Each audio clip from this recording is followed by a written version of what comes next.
आप देख रहे हैं श्री हरि कृपा आश्रम चैनल। संस्थापक स्वामी श्री हरि चैतन्य पुरी जी महाराज।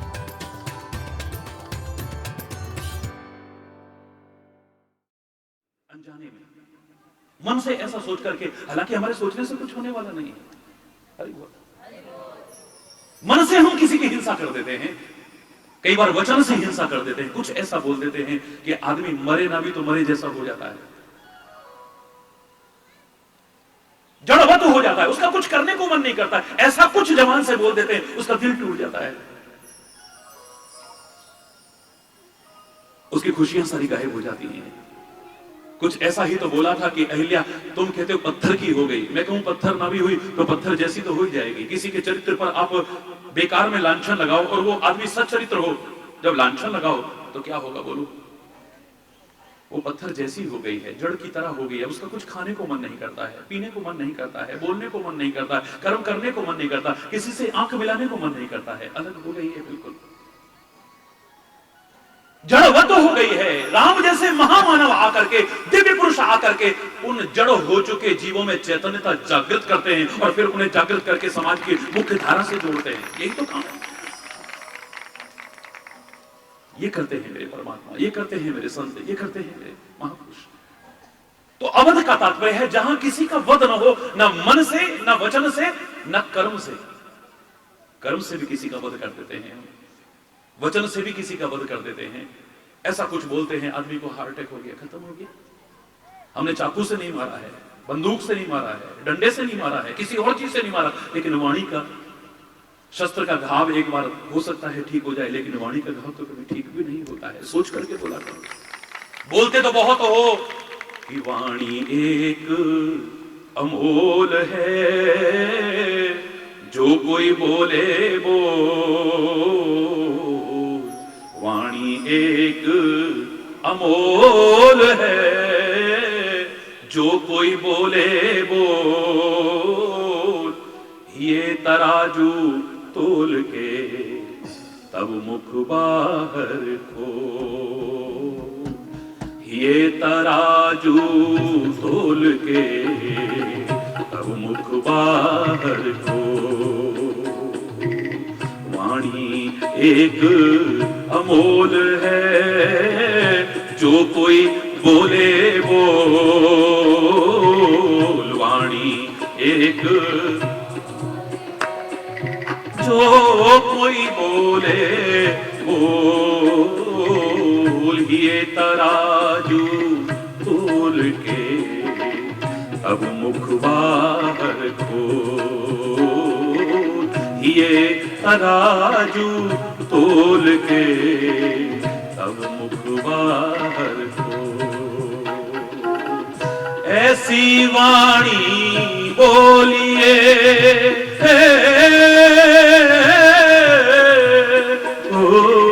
ऐसी वाणी बोलिए, मन का पाखो।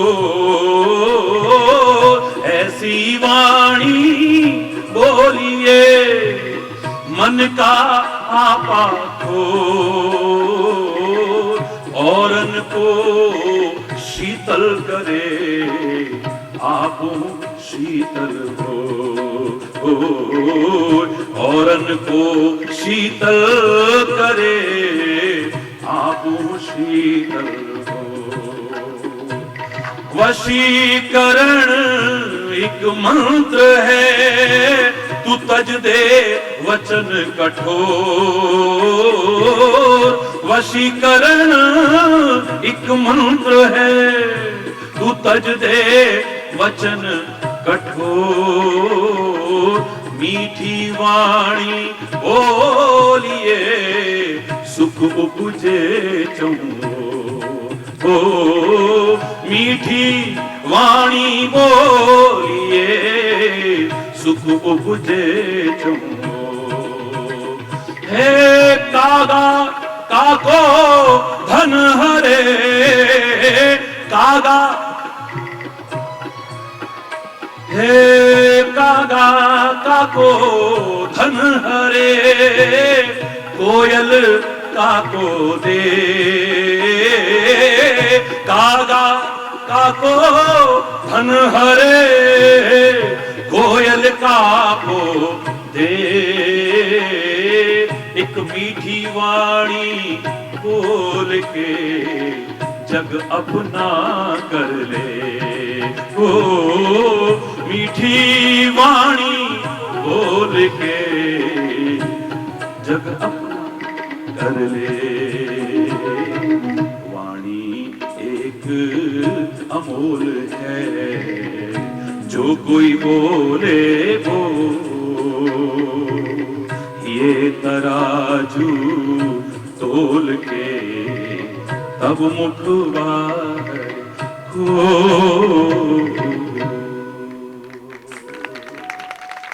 ऐसा ऐसा बोल देते हैं, ऐसा ऐसा बोल देते हैं कि बस पूछो मत। अभी बोलना हमारे अंदर एक कमी है बहुत, जिस कमी का खामियाजा हमें भोगना पड़ता है। आप विचार करके देखना, मैं थोपता नहीं हूं अपनी बात जबरदस्ती,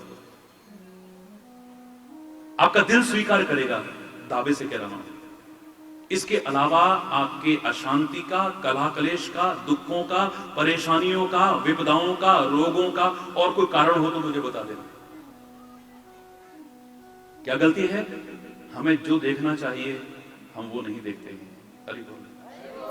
और जो नहीं देखना चाहिए, जोर से बोलो ना, जो देखना चाहिए वो नहीं देखते हैं, और जो नहीं देखना चाहिए वो देखते हैं।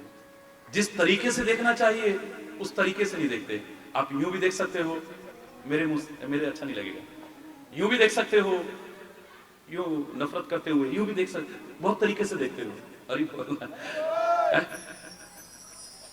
जिस तरीके से देखना चाहिए आप उस तरीके से नहीं देखते हो, और जिस तरीके से नहीं देखना चाहिए उस तरीके से देखते हो। जब देखना चाहिए तब नहीं देखते हो, और जब नहीं देखना चाहिए, अरे बोलो, जोर से बोलो, और जोर से बोलो। गलती नहीं है, बोलो ना। भगवान श्री राम की अर्धांगिनी सीता से और कितनी गलती हुई थी? यही तो गलती हुई थी। राम सामने है और देख रहे हिरण की तरफ, जहां नहीं देखना था वहां देख रहे, और जहां देखना चाहिए वहां नहीं। क्या परिणाम हुआ बोलो? देखते देखते देखते देखते वो परम आकर्षण के सामने संसार का तुच्छ आकर्षण भी हमारे मन को लुभा गया, हमारी आंखों को अच्छा लग गया, देखने लगी, घूर घूर के देखने लगी। आंखों को अच्छा लगा तो मन को अच्छा लगा, मन को अच्छा लगा तो उसको पाने का भाव मन में आया, और स्वामी से कह दिया, हे स्वामी जाओ ना, सत्य संग प्रभु वध कर एही आनहु चरम कहते वेदे ही अवध नरेश से। जहां किसी का वध का भाव ना हो, उससे कह रही है जाओ इसका वध करके लाओ, इसकी हिंसा करके लाओ, इसको मार करके लाओ, इसकी खाल लाओ। ये तो गलती हुई, और क्या गलती हुई बोलो? हरी बोल। और यही कारण है कि उसका खामियाजा भोगना पड़ा।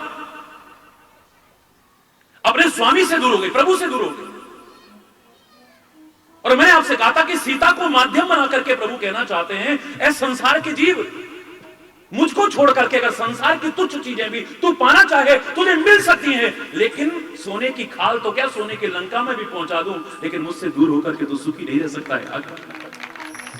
सोने की खाल मांगते हो तुम, वो भी नकली सोने की खाल। नकली सोने की खाल तो क्या, मैं सोने की लंका में पहुंचा दूं तुम्हें,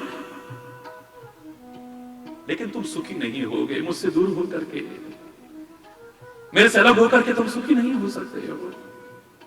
सागर से जब से नदियां बिछुड़ी हैं तो देखो आप, कल कल झल झल, जगह जगह जगह जगह क्या हालत है। ये अच्छी बात है कि इस दौरान वो परोपकार करती जाती हैं, ये सौभाग्य की बात है, वरना उनको चैन नहीं है। जो हिमालय की चोटी से निकली हैं, देखो कितनी बाधाओं को, कठिनाइयों को, मुसीबतों को, रुकावटों को पार करती करती निकल रही हैं। उनको परम शांति फिर मिलती है तो सागर में पहुंच करके मिलती है, और कहीं नहीं मिल सकती है। सूरदास जी से कहता है कि जैसे उड़ जहाज को पंछी फिर जहाज पे आवे, मेरो मन अनंत कहां सुख पावे। ऐ परमात्मा, तेरे से दूर होकर के मेरा मन वैसे ही सुख नहीं पा सकता है जैसे समुद्र के अंदर जहाज जा रहा हो और उस पर बैठा हुआ पक्षी जहाज को छोड़ के कहीं और निकल जाए। चारों ओर सागर ही सागर है, कुछ नहीं मिलेगा आश्रय के लिए, कोई सहारा नहीं मिलेगा, घूमता फिरेगा, कितना भी दौड़ ले थक जाएगा, आखिर में उसे चैन मिलेगा तो उसी जहाज पर वापस लौट के ही मिलेगा। ऐसे ही परमात्मा के चरणों से, शरण से जब दूर होता है जीव, तो सुख नहीं मिलेगा, वापस वहीं आएगा तभी सुख मिल सकता है, वरना नहीं मिल सकता। जो सुख चाहे जगत में शरण राम की ले, गुरुवाणी में भी बड़े प्यारे शब्द कहे हैं, वहां वापस लौटेगा तभी तेरे को मिलेगा, वरना तो हरि बोल रिवर्स से बोला रहा। पर हम काम की शरण लेते हैं, हम काम की शरण लेते हैं, दाम की शरण लेते हैं, चाम की शरण लेते हैं। राम की शरण ले ली होती तो बात ही क्या है, फिर तो हरि बोल। जहां नहीं देखना चाहिए वहां देखते हैं, और जहां देखना चाहिए वहां नहीं देखते। जैसे देखना चाहिए वैसे नहीं देखते, और जैसे नहीं देखना चाहिए वैसे देखते हैं। देखो सीता को भी कितना कष्ट उठाना पड़ा है, और शायद हम उनको महान पुरुष इसीलिए मानते हैं क्योंकि गलती को द्वारा न दोहराना ही इंसानियत है। जानकी ने उसके बाद में अपनी आंख उठा के कभी देखा हो? एक बार मैंने स्वामी से नजरें हटाई और हिरण की तरफ देखा, इतनी मुसीबत आ गई। अब फिर कभी आंख उठा के इधर उधर देखा तो पता नहीं क्या होगा। सीता ने उसके बाद आंखें उठा के नहीं देखा है जब तक श्री राम से नहीं मिली। और मैं बना करके बात नहीं कर रहा हूं, रामायण के शब्द देखिए, अब सुंदरकांड में पढ़िए सीता किस तरह से रहती है। निज पद नयन दिए, नयन कहां है? निज पद नयन दिए, निज पद नयन दिए, मन राम पद कमल लीन। मन को तो राम के चरणों में लगाया है, लेकिन अपनी आंखों को अपने चरणों में लगाया है। आंखों को अपने चरणों में लगाने का भाव नीचे की तरफ देखना, हरि बोल। उसके बाद आंख उठा के नहीं देखा है। हम गलतियां करते हैं, गलतियों का एहसास भी नहीं होता है, और गलती के प्रायश्चित बड़े करेंगे। अब हमसे गलती हो गई, हम ये नहीं खाएंगे, गलती हो गई अब ये दान पुण्य करेंगे, गलती हो गई आज व्रत करेंगे, गलती हो गई अब तीर्थ यात्रा करेंगे। नहीं, ये प्रायश्चित हो सकते हैं, लेकिन गलती का सबसे बड़ा प्रायश्चित है गलती को जीवन में रिपीटेशन ना हो, पुनरावृत्ति ना हो। आपकी बड़ी से बड़ी गलती क्षमा हो सकती है। जहां नहीं देखना चाहिए हम वहां देखते हैं, जहां नहीं देखना चाहिए वहां देखते हैं, और जहां देखना चाहिए वहां नहीं देखते। जिस तरीके से देखना चाहिए वैसे नहीं देखते हैं। इन आंखों में करुणा का जल भर के, करुणा का जल आंखों में जो लगाते थे उसका नाम ही ये रखा गया था, इतना लंबा था। अब शॉर्ट का जमाना आ गया ना तो काजल कह देते हैं बस। पहले इसका नाम था करुणा का जल। क्या कहते थे? करुणा का जल। अब काजल तो रह गया, करुणा हट गई। और किसी ने कहा था कि चाह नहीं, आदर नहीं, नहीं नैनन में नेह, तुलसी तहां न जाइए चाहे कंचन बरसे में। आंखों में जो करुणा का जल बरसना चाहिए था, प्यार और सद्भाव टपकना चाहिए था, वो नहीं हो रहा है। इसमें क्रोध है, इसमें घृणा है, इसमें बदले की आग शोले की तरह निकल रही है। क्या इस वजह से गड़बड़ नहीं होती है? बोलो बोलो ना। तुम्हारी आंखें इधर उधर जो गलत देखती हैं, गलत तरीके से देखती हैं, क्या इसकी भूमिका नहीं है आपके कलह कलेश में, अशांति में, संबंधों की गरिमा खत्म करने में? नहीं है? बोलो ना। नाक से जो सूंघना चाहिए था वो नहीं सूंघते, और जो नहीं सूंघना चाहिए था वो सूंघते हैं। चाहे खुद उपयोग में ला करके या दूसरे जो उपयोग में लाते हैं उनकी संगति में बैठ करके। शराब की दुर्गंध सूंघ रहे हैं, मीट की दुर्गंध सूंघ रहे हैं, नशीले पदार्थों की गंध को सूंघ रहे हैं, जो नहीं सूंघना चाहिए था। इस नाक से जो नहीं सूंघना चाहिए था उसे सूंघ रहे हैं, और जो सूंघना चाहिए था यज्ञ वगैरह करते। अरे बोलना जोर से बोला, क्या गंध आती है, वाह। वो नहीं सूंघते हैं। गड़बड़ नहीं होती इससे? बोलो ना। यहीं से गड़बड़ शुरू नहीं होती? इस जवान से जो बोलना चाहिए था वो नहीं बोलते हैं, जब बोलना चाहिए था तब नहीं बोलते हैं, जिनसे बोलना चाहिए था उनसे नहीं बोलते हैं, और जिस तरीके से बोलना चाहिए था उस तरीके से नहीं बोलते हैं, और जिनसे नहीं बोलना चाहिए था उनसे नहीं बोलते हैं, उनसे बोलते हैं। जिस तरीके से नहीं बोलना चाहिए था उस तरीके से बोलते हैं। जब नहीं बोलना चाहिए था तब हमारी जबान कतरनी की तरह चलती है। अरे बोलना। जहां चुप रहने से शांति हो जाती, कला कलेश चल जाता, वहां पर हमारी जबान धड़ाधड़ धड़ाधड़ चलती है। क्या इन सारे मूल का जड़ ढूंढोगे तो ये भी कहीं अपनी भूमिका नहीं रखता? बोलो। बहुत सारे झगड़े टल जाते, बहुत सारी अशांति टल जाती, बहुत सारा कला कलेश टल जाता है। बहुत सारी युद्ध की स्थितियां टल जाती है, बहुत सारे जो तुम्हारे संबंधों में दरार आ रही है वो खत्म हो जाती है, जो मिठास खत्म होती जा रही है उससे बच जाते तुम। क्या नहीं होता बोलो? इन कानों से जो सुनना चाहिए था वो नहीं सुनते हैं, जिनकी संगति में बैठ करके सुनना चाहिए था उनकी संगति में बैठ कर नहीं सुनते हैं, और जो नहीं सुनना चाहिए था और जिनकी संगति में बैठ करके नहीं सुनना चाहिए था वो सुनते हैं, तभी गड़बड़ शुरू होती है। इस मुख से जो खाना चाहिए था वो नहीं खाते हैं, और जो नहीं खाना चाहिए था वो खाते हैं। जितना खाना चाहिए था उतना नहीं खाते हैं, और जितना नहीं खाना चाहिए था उतना खा लेते हैं। गड़बड़ शुरू होगी कि नहीं? बोलो, जोर से बोलो ना, होगा ना? रोग, शोक, कलह, कलेश, अशांति, वैर, विरोध, विद्वेष, घृणा, बदले की भावना, इन सारे के पीछे जो मैं बता रहा हूं इसके अलावा दूसरा कारण नजर नहीं आएगा। इस मस्तिष्क से जो विचार करना चाहिए था वो विचार नहीं करते हैं, जिस बारे में विचार करना चाहिए था उस बारे में विचार नहीं करते हैं, और जो नहीं सोचना चाहिए था वो सोच लेते हैं, जिनके बारे में नहीं सोचना चाहिए था उनके बारे में सोच लेते हैं। यहीं से गड़बड़ शुरू हो जाती है। इन पैरों से जहां चल करके जाना चाहिए था वहां नहीं जा पाते हैं, और जहां नहीं जाना चाहिए था वहां ये पैर खींच के ले जाते हैं, तभी गड़बड़ शुरू हो जाती है। इन हाथों से जो करना चाहिए था वो नहीं कर रहे हैं, और जो नहीं करना चाहिए था वो कर रहे हैं। हाथ कोई अलग अलग नहीं है, मैंने हमेशा कहा है, हाथ हमारे वही हैं। ये किसी का जीवन ले भी सकते हैं, चाहे गला दबा करके ले, चाहे चाकू मार के ले, बंदूक की गोली चला करके ले, चाहे जैसे ले, ये हाथ किसी की जान ले भी सकते हैं। और डॉक्टर के भी हाथ ही हैं, चाकू वो भी चलाते हैं, लेकिन किसी की जिंदगी बचाने का काम करते हैं, जिंदगी बचा भी सकते हैं। ये किसी को धक्का मार करके गिरा भी सकते हैं, और चाहे तो किसी गिरते को उठा करके अपने गले से भी लगा सकते हैं। हाथ अलग अलग नहीं है। ये हाथ अभयदान भी दे सकते हैं, आशीर्वाद भी दे सकते हैं, प्यार भी लुटा सकते हैं, ममता भी लुटा सकते हैं, वात्सल्य भी लुटा सकते हैं, कृपा भी लुटा सकते हैं, वासना भी दिखा सकते हैं, कामुकता भी दिखा सकते हैं, क्रोध भी दिखा सकते हैं। ये पता नहीं क्या क्या कर सकते हैं। किसी को धक्का मार करके डूबो भी सकते हैं, और किसी डूबते को किनारे पर ला भी सकते हैं। हाथ दूसरे नहीं है, लेकिन जैसे लाना चाहिए था वो करते तो बातें ही कुछ और होती। जो कर्म करने चाहिए था वो नहीं कर रहे हैं, और जो नहीं करने चाहिए वो कर रहे हैं ना हाथों से। अरे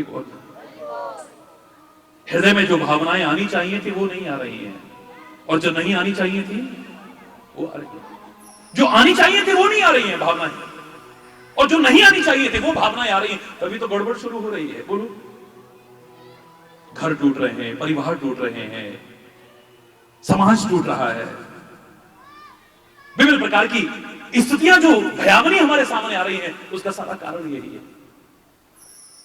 बस इन पर कंट्रोल हो जाए तो मैं दावे से कह रहा हूं आपका भी जीवन संवर जाए और समाज की दशा ही कुछ और हो जाए।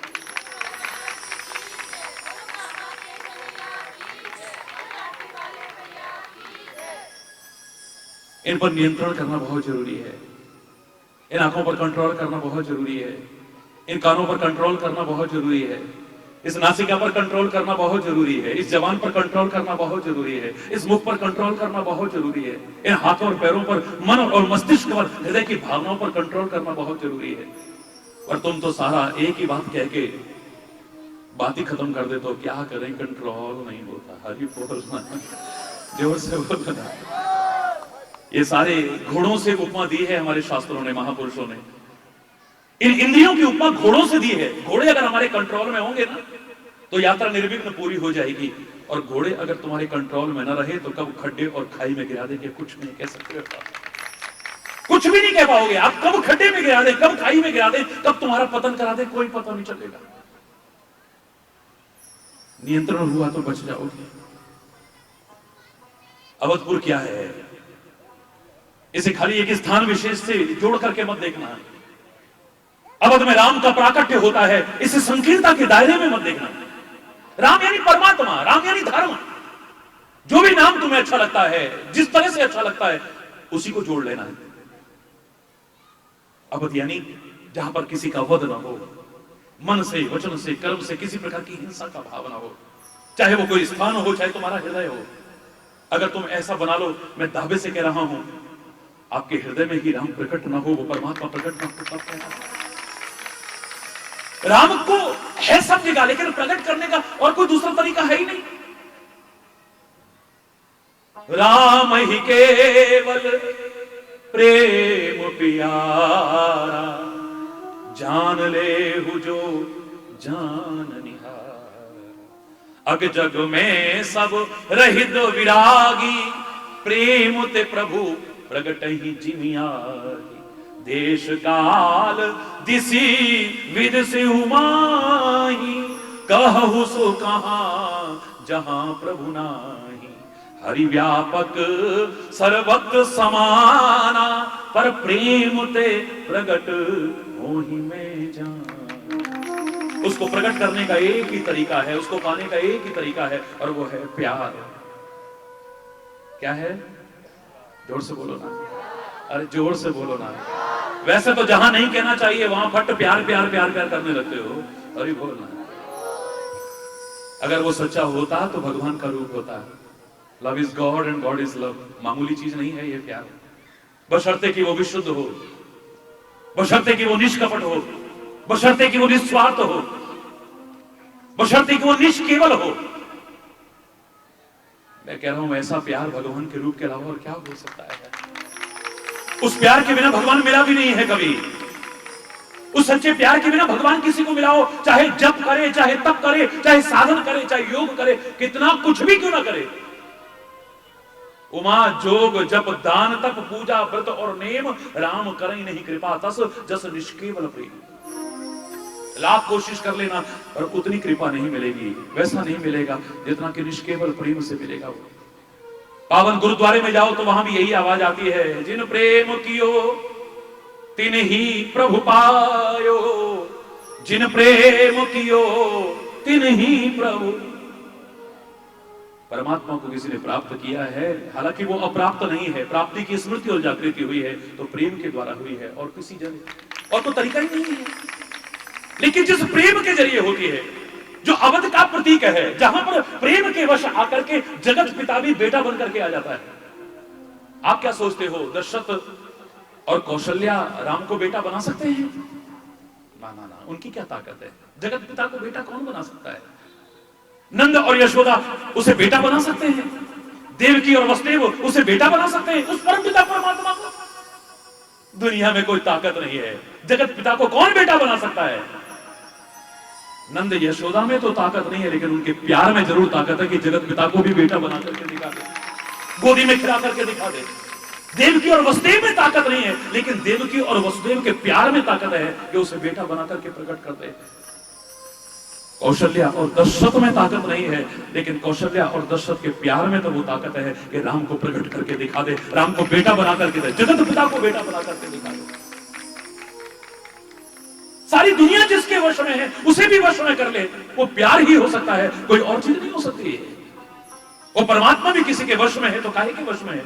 प्यार के वश में है, भक्ति के वश में है, भावनाओं के वश में है। और कोई ताकत किसी की ऐसी नहीं जो भगवान को भी वश में करके दिखा दे, सदगुरु को वश में करके दिखा दे, संत को वश में करके दे दे, महापुरुषों को वश में करके दिखा दे। है किसी की ताकत? आपने भागवत की बड़ी कथाएं सुनी होगी, तो एक बार वो कथा भी सुनी होगी कि बड़ी शिकायतें आ रही थी कन्हैया की, नंद किशोर की बड़ी बड़ी शिकायतें आ रही थी। हरि बोलना। यहां तो नंद किशोर ने शिकायतों वाला नहीं, बड़ाई वाला काम करके दिखाए, सबके साथ मिलजुल करके। हरि बोलना, जोर से बोलो ना। सारे भाइयों के साथ मिलकर के बड़ाई वाला काम किया है। लेकिन वो नंद किशोर की बड़ी शिकायतें आ रही थी, मैया तेरो लाला ऐसो है, मैया तेरो लाला ऐसो है, मैया तेरो लाला ऐसो है। बहुत हो गया, आने दे आज कन्हैया को, बांधोंगे उखलते आज। सुना है ना, आज तो वाय उखलते बांध के दिखाई दूंगी। नाक कटवाई दी मेरी सब में, जो आवे शिकायत करे, जो आवे शिकायत करे, जो आवे शिकायत करे। कन्हैया बड़ा मस्ती में आ रहा था और बड़े प्यार से, मैया, अरे ओ मैया, जाए इधर तू। काहे को मैया? अरे यहां आ तू पहले। क्या बात है मैया, ठड़ो है जाए यहां पे। सूर्य भी जिसके इशारे पर तपता हो। वेद हमारे कहते हैं सूर्य में आग नहीं थी, लेकिन उसके डर के मारे तप रहा है। हवाएं भी जिसकी डर के मारे दसों दिशाओं में भागती फिर रही हैं, ब्रह्मा विष्णु महेश जैसे जिसके भय के कारण अपने अपने काम में लगे हुए हैं, जिसके डर के मारे डर को भी डर पैदा हो जाए, वो आज प्यार के वशीभूत मैया के डर के मारे खुद खड़ा हो गया है।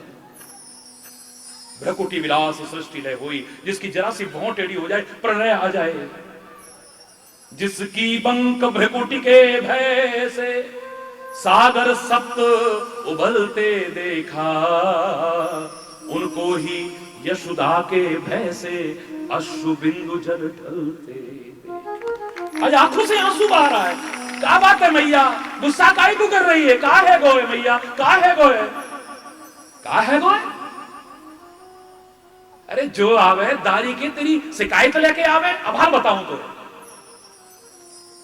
अरियो ने रस्सी लियो, रस्सी लाई, खड़ा कर दिया, उखल के साथ खड़ा कर दिया है, बांधने लगी है।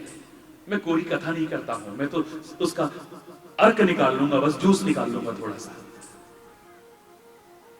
बांधने लगी है, लेकिन क्या देखती है?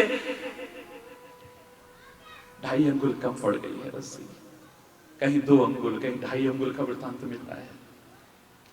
दूसरी रस्सी लियो, गांठ बांधी, दूसरी रस्सी फिर लपेटी, लेकिन दूसरी रस्सी भी जब बल खा करके आई तो वापिस फिर जब आई है वहां पर तो 2.5 अंगुल कम रह गई। अरे एक और रस्सी मंगाई है, फिर एक और रस्सी मंगाई है, लेकिन आश्चर्य की बात है कि जितना लपेटती जाती है, लपेटने के बाद जब आखिर में बच के आती है तो 2.5 अंगुल कम पड़ दी, गांठ नहीं लगती है। घर की सारी रस्सियां खत्म हो गई हैं, जहां तहां से निकलवा ली, कई चीजों को बांध करके रखा था उनकी रस्सियां भी निकलवा ली, लेकिन सारा अब तो कन्हैया का खाली चेहरा दिख रहा है, पूरा बांध दिया है, पर 2.5 अंगुल कम है, गांठ तो लगा ही नहीं पाती। पड़ोस से रस्सियां ले आ, वो भी लाए, बांधा, लेकिन फिर देखा कि 2.5 अंगुल कम है। अंदर से दिल भी पसीज रहा है कि मेरा बड़ा कोमल कोमल छोना है ये, पुष्प की कोमलता भी इसके कोमलता के आगे फीकी पड़ती है। हाय, आज मैं कितनी निष्ठुर होकर के इसे बांध रही हूं, लेकिन मन में आया कि इसे बांध के दिखाऊंगी, मैं बांध करके दिखाऊंगी, जब तक मैं बांध के दिखाऊंगी नहीं बांध पाई है। इन कथाओं को कोरी कथाएं मत समझो, कोरी कथाएं मत करो, कोरी कथाएं मत पढ़ो, कोरी कथाएं मत सुनो, भाव समझो उसका। कांप गई, कौन है ये, कौन है ये? आंखों से आंसू झराए, काना मेरी इज्जत का सवाल हो गया है, सारी भीड़ इकट्ठी हो गई है और तू बंध नहीं रहा है। अरे काना बंध जा तू, प्यार से पुकारा तो कन्हैया एक क्षण नहीं लगा, बंध गया। ये कोरी कथा लोग सुनाते हैं, आखिर इसका भाव क्या है? बार बार रस्सी बांधी जाती है, लेकिन 2.5 अंगुल कम पड़ती है। क्या है ये 2.5 अंगुल? पोथी पढ़ पढ़ जगमुआ, पंडित भया न कोई, 2.5 आखर प्रेम का पढ़े सुख बढ़े। जब तक अभिमान है मैं ऐसा कर दूं, तब तक उसके बस की है बांधना। यशोदा को क्या दुनिया में कोई ऐसा नहीं जो भगवान को बांध के दिखा दे? कौन बांध सकता है ऐसा? जिसके इशारे पर ये सब बंधे हुए चल रहे हैं, देखो बिना खंबे के आकाश टिका हुआ है वहां, बिना किसी डोर के सारे सितारे बंधे हुए, देखो आप चांद सूरज ग्रह नक्षत्र सारे अपनी अपनी जगह पर कैसे जैसे बिल्कुल पिरो रखा है इस चादर के अंदर। कहीं पे धागा लगा हुआ, कहीं बांध रखा है किसी चीज से, जिसके इशारे पर सब बंधे हुए हैं। वो कच्चे धागे से भी, बिना धागे के भी बंधा आता है मेरा स्वामी, लेकिन प्यार के बल पर आ सकता है, किसी और बल पर नहीं आ सकता है, बन सकता है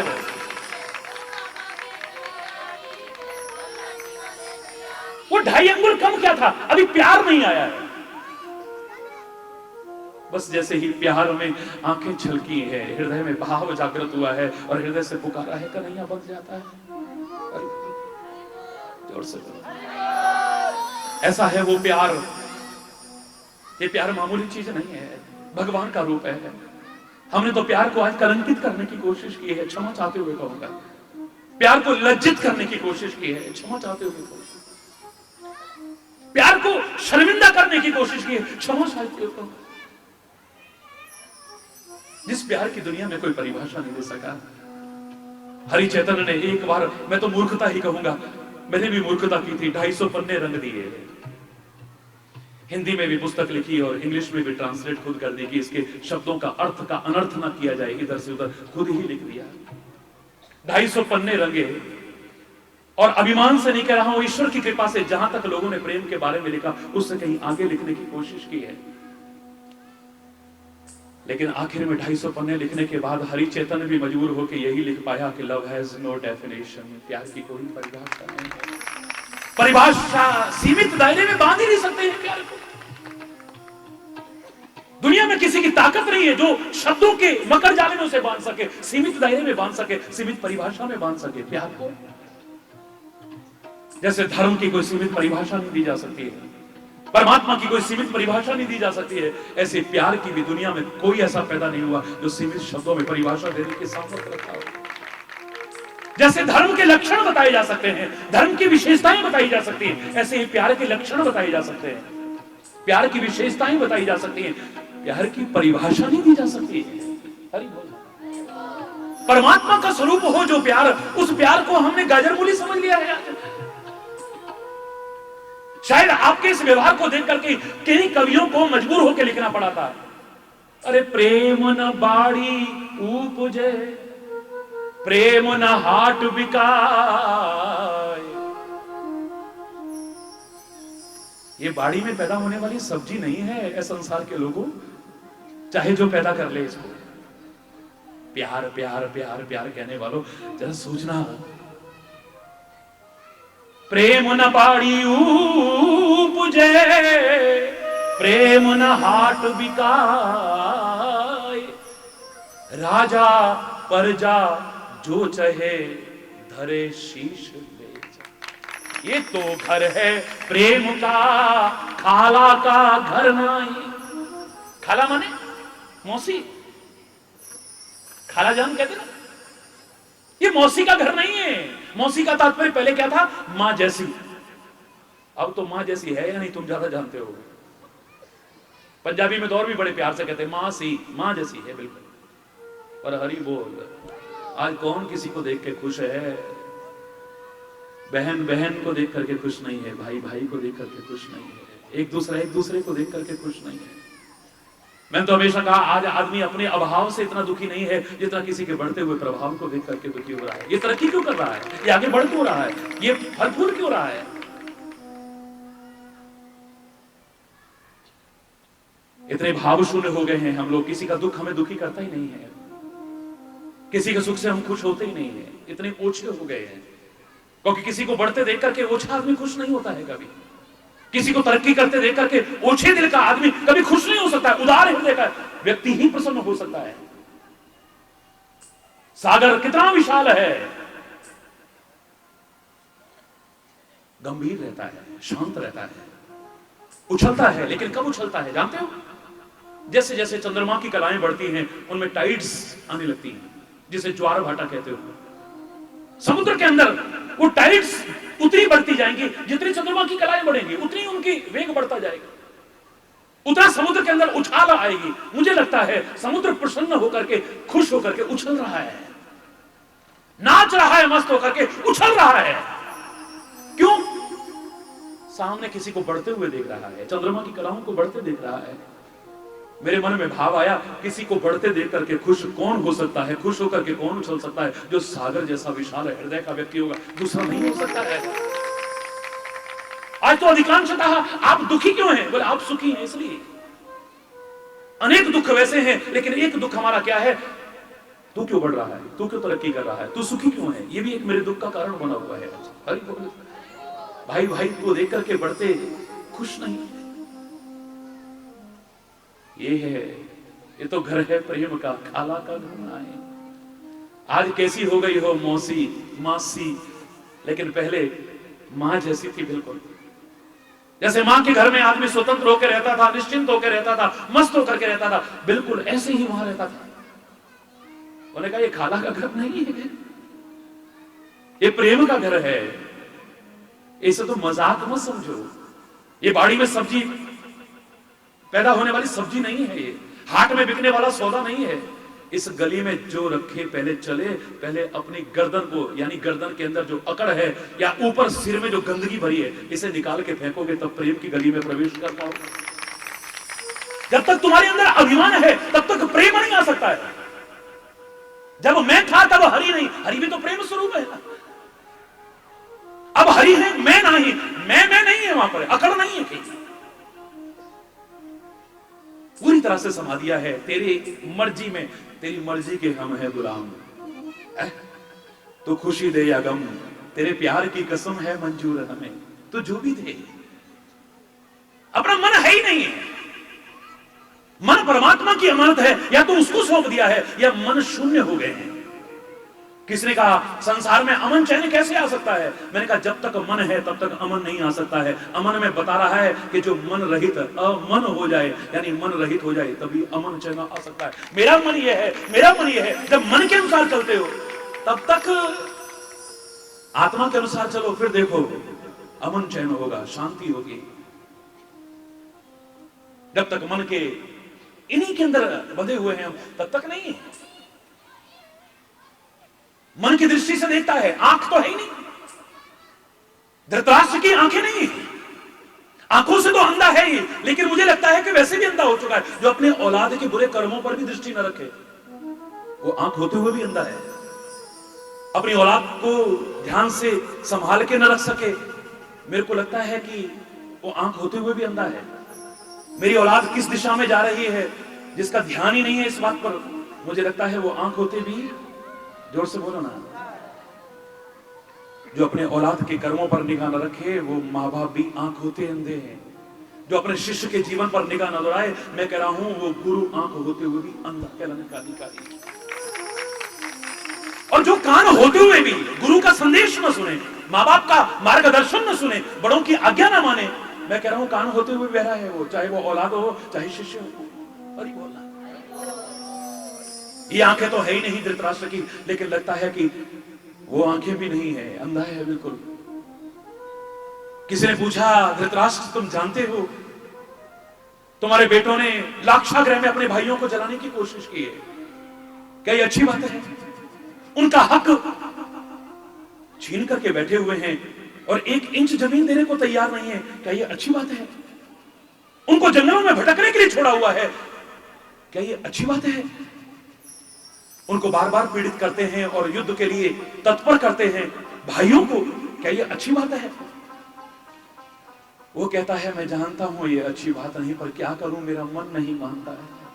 अरे बोलना, जब तक मन के कहे चलोगे तब तक उनसे सही होगा भी नहीं, लाख कोशिश करके भी। जब आत्मा के कहे अनुसार चलोगे तभी सही कर पाओगे और सही देख पाओगे, वरना नहीं देख पाओगे।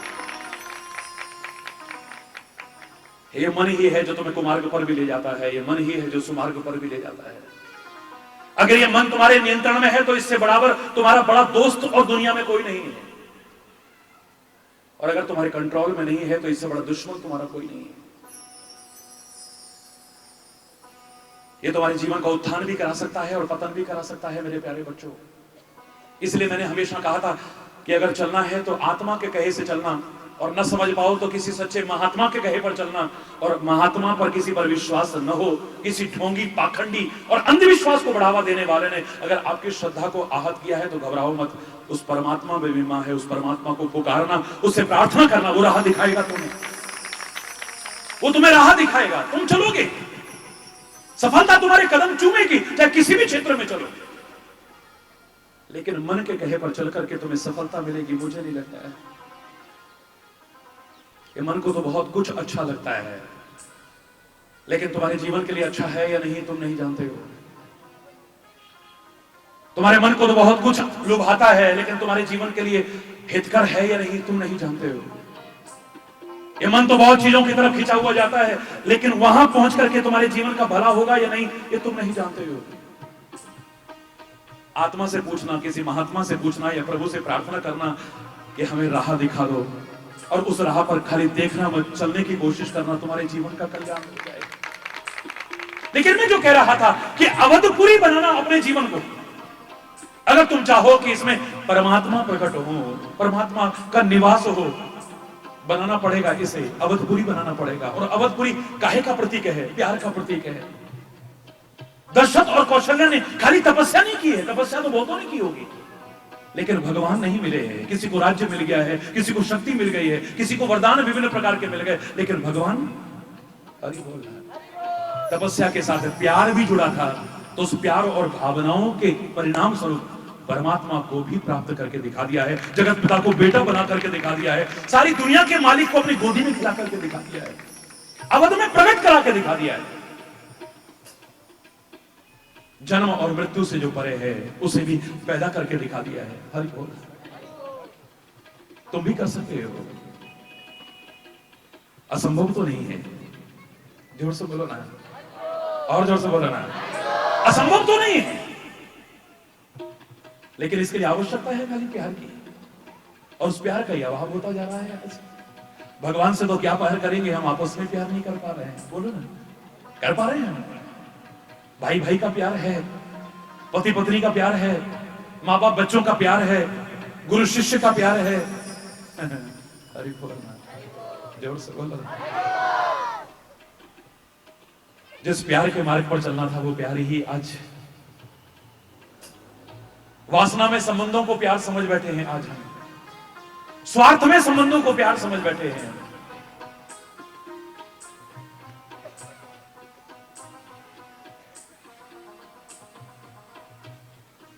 जो प्यार का रूप कभी हो ही नहीं सकते हैं। जरा हमारी आंखों को कोई अच्छा लगा, हम फट कह देंगे हमें प्यार हो गया है। हरि बोल।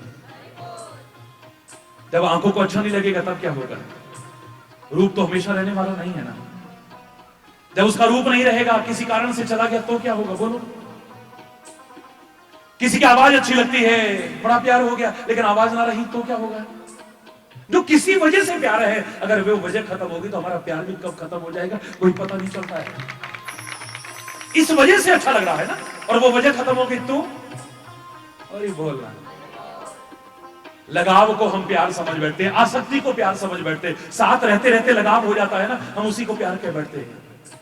वो तो जानवर से भी हो जाता है लगाव। तो जानवर हमारे घर में रहता है, उसको भी कुछ हो जाए, भगवान ना करे, बच्चे 3-3 दिन भोजन नहीं करते हैं, रोते रहते हैं, हाय हमारे वो टॉमी को कुछ हो गया, हाय हमारे उसको जैकी को कुछ हो गया, हमारे फलाने को कुछ हो गया। नहीं बोलना, जोर से बोलो ना।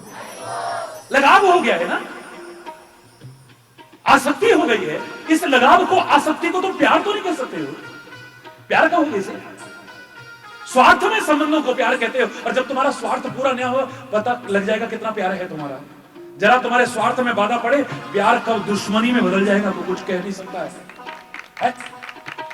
बड़े बड़े प्यार के दम भरने वाले एक क्षण में प्यार की गली से नदारत दिखेंगे। फिर अरे बोलना, भगवान से बड़ा प्यार करते हैं, भगवान की बड़ी भक्ति करते हैं, और जरा स्वार्थ पूरा ना हो तो अरे कुछ नहीं मिला भगवान का, देखा हमने इतना भगवान का, क्या मिला?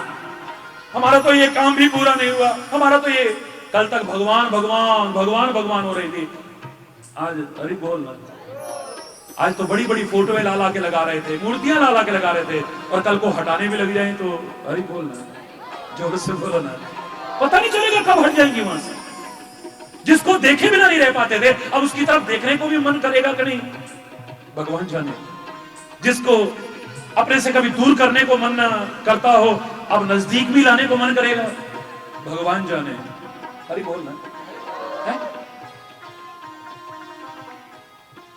जिसके बिना कभी रह नहीं पाते थे, अब अरे बोल, अब उसके नजदीक भी फटकने को मन करे ना करे कोई पता नहीं है। किसी के प्रति भी, जब भगवान के साथ तुम ऐसा करते हो, प्यार का सा भ्रम हो जाता है कई बार, भक्ति का भ्रम हो जाता है कई बार, और हम सोचते हैं कि हमसे ज्यादा प्यार प्रभु से करता ही नहीं, और जब कोई स्वार्थ पूरा ना हुआ तो है सब बेकार, कुछ नहीं यार, इतना भगवान का नाम लिया, इतना वो करा, क्या मिला हमको? हमारी तो बेटी की भी शादी नहीं हुई, और ही बोलना, हमारे तो बेटे का भी विवाह नहीं हुआ, और ही बोलना, हमारे तो उसका अच्छा रोजगार भी नहीं लगाना अभी, इतनी भक्ति करी हमने, इतने पाठ करे हमने, हो गया प्यार खत्म, हो गई श्रद्धा खत्म, हो गई भक्ति खत्म। स्वार्थ में प्यार कभी टिक सके ऐसा हो नहीं सकता। स्वार्थ और प्रेम का संबंध, अरे बोलना, टिके ही नहीं सकता है, चाहे किसी का कितना भी प्यार क्यों ना हो। हम स्वार्थ में संबंधों को प्यार समझ बैठते हैं, साथ रहते रहते जो लगाव हो जाता है हम उसे प्यार समझ बैठते हैं, किसी आकर्षण विशेष को हम प्यार समझ बैठते हैं, वासना में संबंधों को हम प्यार समझ बैठते हैं। इन सारी चीजों से परे विशुद्ध निष्केवल निष्कपट निस्वार्थ जो है वही प्यार हो सकता है, वही परमात्मा का स्वरूप हो सकता है। और वो जहां है परमात्मा वहां से दूर नहीं रह सकता है, दूर नहीं रह सकता है। चाहे वो अवध हो वहां भी प्रकट होगा और तुम्हारा हृदय हो वहां पर भी प्रकट होगा। याद करिए मैंने इतना ही कहा था कि हरि चैतन्यपुरी को जो 3 पुरी नजर आई हैं,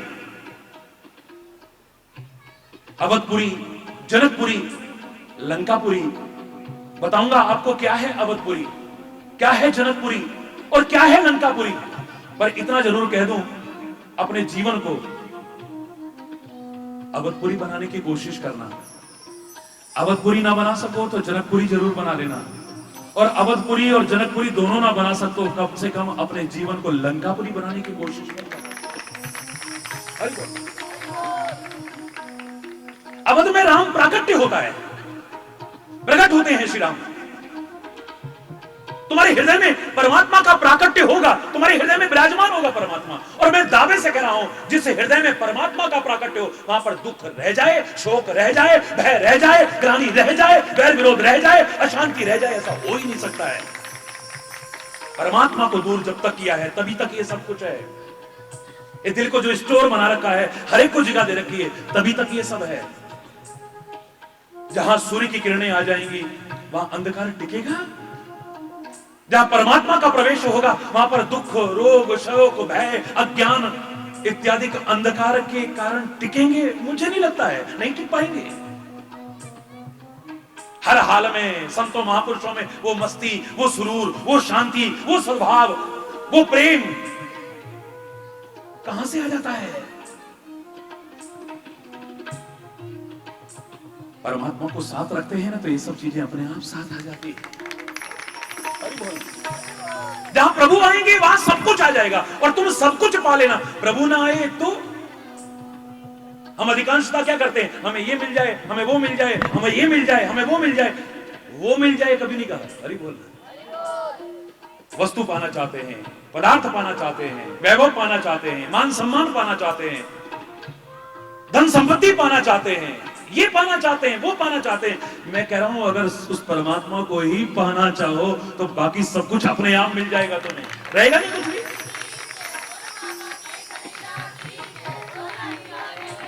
ये कोरी कथा नहीं है, कोरी कथा नहीं है। एक उदाहरण पुराने जमाने में कहते हैं, एक राजा की 365 रानियां थी। पुराने जमाने में होती थी, अरे बहुत। पुराने जमाने में राजा महाराजाओं की इतनी शादियां क्यों होती थी? तो कोई अय्याज किस्म का हो तो मैं उसकी बात नहीं कहता हूं, वरना अधिकांशतः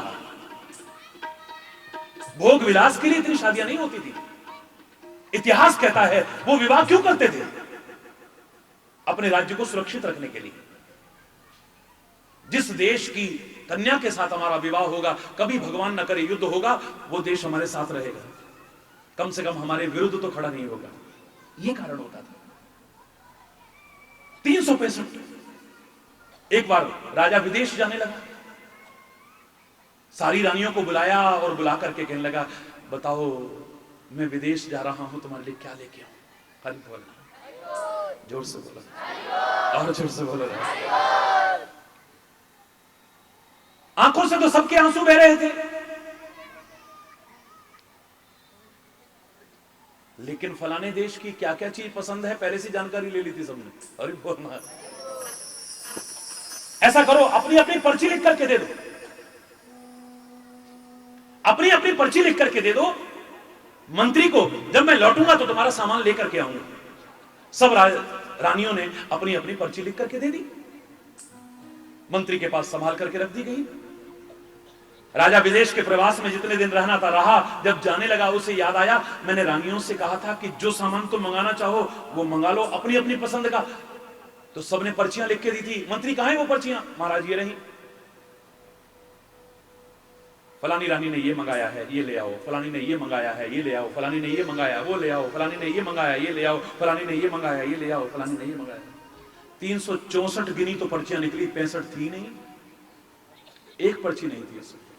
अरे बोल, जोर से बोलो। लगता है प्यार में मगन थी, रो रही थी। अच्छा, उस रानी की रह गई है। ओहो, लिखना भूल गई होगी बेचारी। कोई बात नहीं, चलो ये चाहती होगी, ये ले चलते हैं, ये चाहती होगी, ये ले चलते हैं, ये चाहती होगी, वो ले चलते हैं, वो चाहती होगी, वो औरों के लिए जो मंगाया वो एक एक चीज, उसके लिए इतनी सारी चीजें ले ली। अरे बोल, वापिस आए, अपने सेवकों से कहा कि ये पर्ची लो, जिस जिसके नाम की पर्ची है उसके पास में ये सामान पहुंचा दो। 364 के पास सेवकों से वो सामान पहुंचवा दिया, लेकिन 65वीं रानी के पास इतना सारा सामान लेके खुद चल दिए। रानी की तो फिर आंखों में आंसू, तब दुख के आंसू, तब खुशी के आंसू। ओहो, इतनी रानियों को छोड़ के महाराज मेरे पास आ रहे हैं। बड़ी गदगद है, बड़े प्यार से स्वागत किया है, आइए महाराज, आइए महाराज। अरे रानी, पहले ये बताओ तुमने पर्ची, महाराज छोड़ो पर्ची को, पहले आप आओ।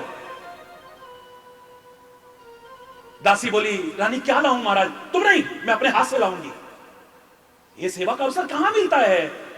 ये नौकर चाकर की सेवा नहीं है, मेरे स्वामी की सेवा है। खुद गई, कुछ ये ले, स्वामी आप ये ग्रहण करो, स्वामी अब ये ले लो, स्वामी आप ये ले लो। अरे भाई, ये सब बाद की बात है। मैं अभी तक आश्चर्यचकित हूं कि तुमने पर्ची क्यों नहीं दी। अरे छोड़ो ना, देखो फिर भी मैं अपनी मर्जी से ले आया हूं। तुम ये तो नहीं चाहती थी, ये तो नहीं चाहती थी। नहीं स्वामी, इतनी सारी चीजें लाया हो, इनमें से कुछ नहीं चाहती थी। बोले नहीं, तो फिर तुम क्या चाहती थी? बस मैं यही चाहती थी, औरों के लिए चाहे जो ले आना, पर मेरे पास तुम चल करके आ जाना, बाकी और कुछ लाना ना लाना। राजा आएगा तो खाली हाथ आएगा क्या? बोलो ना, राजा जहां पर आ रहा हो क्या खाली हाथ आएगा? अरे बोलो,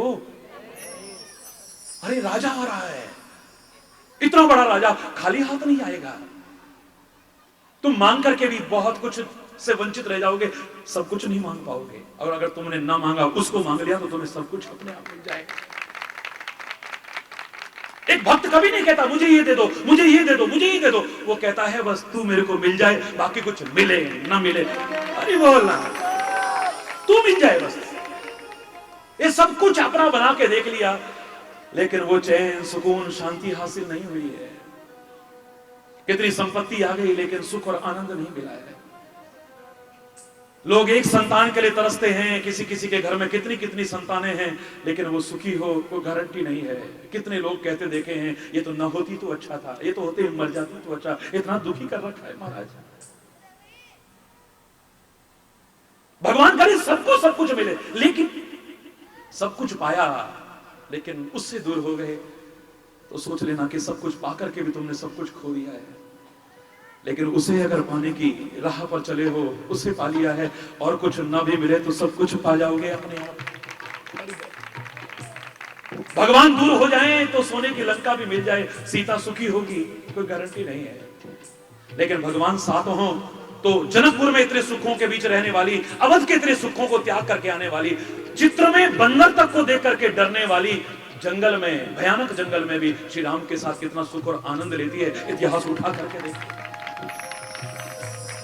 उसे वहां सुख हो रहा। तुम सुख के साधन इकट्ठे कर सकते हो, लेकिन सुखी हो, सुख के साधन इकट्ठे करके कितने सुखी हो पाए हैं? हरि बोलना, जोर से बोलना। बहुत आलीशान महल जैसी कोठी भी है, कई गाड़ियां भी हैं, बैंक बैलेंस भी है, बिजनेस भी बहुत अच्छा है, घर में हर साधन है,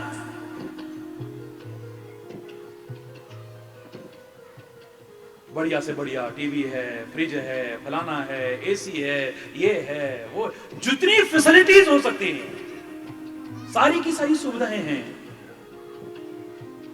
घर में तो ठंड है, लेकिन दिल में ठंड है या नहीं? हरि बोलना। दिल तप रहा है, कभी क्रोध की आग में, कभी ईर्ष्या की आग में, कभी द्वेष की आग में, कभी घृणा की आग में, कभी बदले की आग में, पता नहीं कौन कौन सी आग में अंदर जलता रहता है। लोग कहते हैं ना, महाराज जी आपको देख लेते हैं ना तो ये क्या है बताइए, इतना कुछ ठंडी ठंडी चीजें खा के भी ठंड नहीं पड़ रही। अरे बोल, जोर से बोलो, ठंड में कितने लोग कहते हैं, असंख्य लोग कहते हैं, करोड़ों करोड़ों लोग कहते हैं सदगुरु मिल गया है, परमात्मा मिल गया है। मैं दावे से कह रहा हूं, जो तुम लाख कोशिश करके हासिल नहीं कर पाए, वो सहज में तुम्हें हासिल हो जाएगा। और तुम उससे अगर दूर हो गए तो कितना कुछ भी हासिल कर लिया, सुखी हो पाएंगे? मुझे नहीं लगता है। धन में सुख होता तो बड़े बड़े धनी सुखी होते ना। तुम तो धन की उस सीमा तक अभी पता नहीं कितने जन्मों तक, भगवान करे जल्दी पहुंचो, लेकिन पहुंचोगे कि नहीं। ऐसे ऐसे धनपति विश्व के हम लोगों के पास आके रोते हैं। कोई तन से दुखी है, कोई मन से दुखी है, कोई धन से दुखी है, कोई संतान से दुखी है, कोई औरत से दुखी है, कोई पति से दुखी है, कोई पड़ोसी से दुखी है, कोई नौकर से दुखी है, कोई मालक से दुखी है, कोई किसी से दुखी है, कोई ना कोई दुख लगा है। सब कुछ पाकर के भी कोई ना कोई अभाव है अभी। नानक दुखिया सब संसार,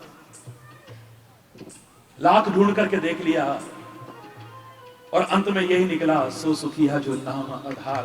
नाम का और राम का आधार जिसने ले लिया वही सुखी है। बाकी तो अरे बोल, कौन नहीं चाहता है सुख? कौन नहीं चाहता है आनंद? कौन कष्टों से दूर होना नहीं चाहता है? बताओ ना, क्या सुख नहीं चाहते आप? बोलो ना, चाहते हो ना? आनंद नहीं चाहते? जोर से बोलो, चाहते हैं। शांति नहीं चाहते? पर कितनों को मिल पाई? कितनों को? लाखों करोड़ों के जीवन में परिवर्तन मैं देख रहा हूं। सत्संग की महिमा है, मेरी महिमा नहीं है। और भी संतों महापुरुषों की शरण में आकर के उनका मार्गदर्शन अपना करके कितनों को मिल रही होगी, एक अलग विषय हो सकता है। वरना आम समाज में देखिए आप, कितने लोग सुखी हैं। इतना कुछ सुनने, इतना कुछ पढ़ने, इतना कुछ मनन करने के बाद भी कितने सही राह पर चल पाए हैं? जरा खोजो तो। हरि बोलना, कितने लोग चल पाए हैं? विश्व के अंदर 80% लोग, आंकड़े कहते हैं, आस्तिक हैं, धर्म से किसी ना किसी रूप में जुड़े हैं। और धर्म का मतलब खाली ही नहीं होता हिंदू या मुसलमान या सिख ईसाई। धर्म तो एक ही है। मैंने कहा ना, जिसमें मानवता सिखाई जाए, प्रेम सिखाया जाए, सद्भाव सिखाया जाए, और जो न सिखाए मैं उसे धर्म भी मानने को तैयार नहीं हूं। मैंने हमेशा कहा है, जो हमें लड़ना सिखाए वो धर्म नहीं हो सकता है। लेकिन जिन्हें तुम धर्म समझते हो उसमें भी किसी ना किसी रूप से जुड़ा हुआ, कोई ईसाई धर्म से जुड़ा है, कोई मुस्लिम धर्म से जुड़ा है, आपने जो अलग अलग समझे हैं, कोई जैन धर्म से जुड़ा है, कोई सिख धर्म से जुड़ा है, कोई पारसी धर्म से जुड़ा है, कोई हिंदू धर्म से जुड़ा है। 80% से ज्यादा लोग जुड़े हैं किसी न किसी रूप में। हरि बोल। लेकिन 20% भी सच्चे धार्मिक हैं, इस बात की कोई गारंटी नहीं। 20% भी सच्चे धार्मिक हो, कोई गारंटी नहीं। सच्चे धार्मिक जिसे कहा सकते, पाठ करते होंगे, पूजा करते होंगे, यज्ञ करते होंगे, तीर्थ यात्रा करते होंगे, स्नान दान करते होंगे, जप करते होंगे, तप करते होंगे, नमाज अदा करते होंगे, गुरु ग्रंथ साहब का पाठ करते होंगे, कैंडल जलाते होंगे, चर्च में जाकर के विभिन्न धर्मों के अनुसार करते होंगे। लेकिन सच्चे मानव बने हैं या नहीं? सच्चे धार्मिक बने हैं नहीं? हरि बोल। एक दूसरे के दर्द को पहचाने हैं या नहीं? सच्ची इंसानियत उनमें आई है या नहीं? किसी के काम आने का भाव उनके अंदर जागृत हुआ है नहीं? कोई गारंटी नहीं है। बस ये भी अगर आ जाए तो हम धर्म से जुड़े हुए सच्चे धार्मिक बन सकते हैं। अरे बहुत भ्रम है अभी, बहुत लोगों को बहुत भ्रम है अभी। तो मांगना है तो उससे मांगना। मैं आपसे कह रहा हूं कि ऐसा मांग लेना, चैलेंज करके कह रहा हूं कि जीवन में कभी तुम्हें दोबारा मांगना पड़े एक उदाहरण नहीं मिलेगा तुमको। तुम लाख मांग करके भी फिर अधूरे हो, तुम्हारी झोली फिर भी खाली रहती है, बार बार भरती है लेकिन फिर खाली है। आज मांगते हो मैं बीमार हूं, स्वस्थ हो जाऊं, वो अगर पूरा हो गया कल को कहते हो मेरी शादी नहीं हो रही है। वो मांग पूरी होती है तो फिर एक मांग चालू हो जाती है, औलाद नहीं हो रही, कई साल हो गए। फिर एक मांग पूरी हो जाती है तो दूसरी शुरू, लड़की हो गई है, अब लड़का हो जाता तो वंश चलता ना। अरे बोलना, पहले कहते थे बस ये जो कलंक लगा है मेरी कोख को ये हट जाए, चाहे एक लड़की ही हो जाए महाराज। अब वो हो गई तो कहते एक लड़का भी हो जाता तो कैसा रहता महाराज। अरे बोलना, और वो भी हो गया तो अभी भी परम सुखी हो को गारंटी नहीं। बच्चा तो हुआ पर रोज बीमार रहता है, पहले अपने स्वास्थ्य के लिए मांगा, अब उसके लिए मांग रहे। हरि बोल। स्वस्थ भी रहने लगा तो महाराज जी क्या करें, रोज शिकायतें, बड़ा शैतान हो गया है, पढ़ने में तो मन लगाता ही नहीं। पढ़ने में लग गया तो अभी 11वीं 12वीं तक पहुंचा, पता नहीं कुछ बन पाएगा कि नहीं बन पाएगा। वहां भी फार्म भर रहा है, वहां भी फार्म, किसी में निकल ही नहीं रहा महाराज जी। अरे बोल, सुखी हो गए तुम? किसी उसमें भी निकल गया, इंजीनियर बन गया, डॉक्टर बन गया, पर अब नौकरी नहीं। अब इसकी नौकरी लग जाती तो बड़ा अच्छा होता जी। अब नौकरी भी लग गई, अब नौकरी लग गई तो एक छोकरी भी मिल जाती तो कैसा रहता। अरे बोल, जोर से बोलो, और जोर से बोलो, गलत कह रहा हूं। और अब वो भी हो गया है तो फिर भी अभी दुखों का अंत नहीं हुआ है, कामनाओं का अंत नहीं हुआ है। एक पोते का मुंह और देख लेता तो फिर चाहे आंखें कभी भी बंद हो जाए, फिर कोई चिंता की बात नहीं। अरे बोल, अरे पोता भी हो जाए तो फिर पड़पोते की इच्छा हो जाएगी। ये पूरी होंगी कभी? ये मांग कभी पूरी होने वाली नहीं है। कामनाओं का कोई अंत नहीं है, अभाव का कोई अंत नहीं है, आवश्यकताओं का कोई अंत नहीं है, दुश्मनी का कोई अंत नहीं है। ये जितनी करते जाओ बढ़ती जाएंगी, बढ़ती जाएंगी, बढ़ती जाएंगी। लाख मांगते हो और पूरी होती है, पर फिर भी तुम्हारी झोली अभी खाली है। मैंने तो चैलेंज करके कहा था, एक चीज मेरे कहने से मांग लेना, बस एक चीज। खुले शब्दों में चैलेंज करके कह रहा हूं, सारे विश्व के बड़े बड़े विद्वानों को भी, अगर कोई इसके विरुद्ध बात करता है, खुला आह्वान है मेरा, द्वारा तुम्हें मांगना पड़ेगा। मुझे नहीं लगता है कोई भी दुख तुम्हें रोना पड़ेगा, चाहे वो संत से, चाहे सदगुरु से, चाहे परमात्मा से, मुझे नहीं लगता है। आपको भी नहीं लगेगा, विचार करोगे तो। और वो क्या था जिस पर आज हमने चर्चा शुरू की थी, अवधपुरी, जो प्रेम का प्रतीक है। मांगना की एक चीज मांगते हैं कि आपके प्रति सच्चा प्यार हमारे हृदय में पैदा हो जाए, बस, और कुछ नहीं। प्यार मांग रहे, अगर उसे मांगने तक की नौबत अभी नहीं आई है तो उसका प्यार मांग लेना। हमारा प्रेम का कोई संबंध बन जाए, हे सदगुरु, हे संत, हे परमात्मा, हमारा प्रेम का कोई सच्चा संबंध बन जाए आपके साथ। अधिकांश जीवन देखोगे आप उठा करके, आपको लगेगा, ये दिल से आवाज आएगी कि लोग भी हमें आपका प्रेमी समझते हैं, हम अपने आप को आपका प्रेमी समझते हैं, लेकिन आपके प्रेम के अमृत की एक धार भी अभी हमारे ऊपर पड़ी हो, हमें नहीं लगता है।